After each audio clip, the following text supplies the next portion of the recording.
In 2012, my church had a building fund project and we were raising funds for our church building.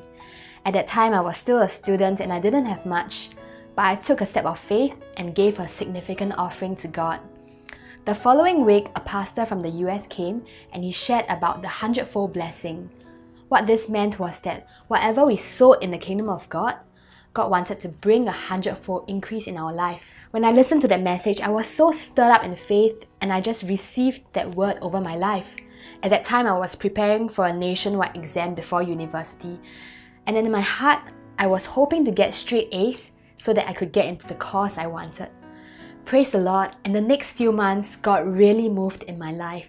I not only got straight A's, I got into the university course I wanted, and the school even offered a full scholarship for me. This scholarship paid for my school fees, my textbooks, hostel fees, and even gave me a monthly allowance.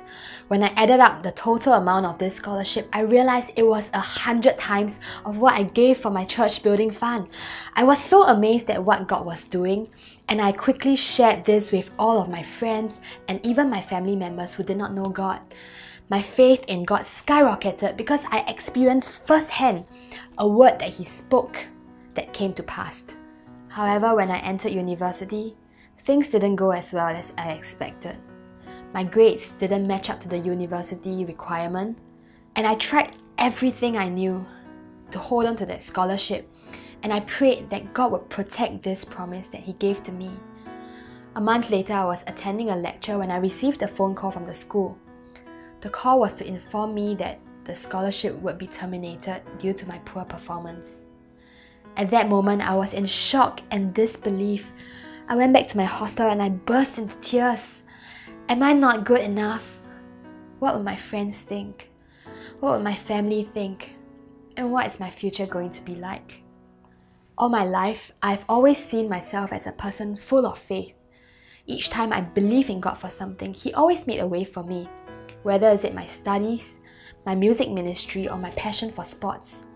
But at that moment, I felt like I couldn't believe anymore. A turning point came when I heard a sermon about Mary, Martha, and Lazarus. Jesus loved these three siblings so much, but yet Lazarus died of a sickness that Jesus could have healed. Why did Jesus allow Lazarus to die? A revelation came. It was because Jesus loved them. He loved them enough to show them that He had the power to heal the sick, but above and beyond that, He had the power to raise the dead. That He didn't just save dying dreams, but He could bring dead dreams back to life. He loved them and He wanted to show them more of who He was. Could it be that Jesus wanted to show me something more?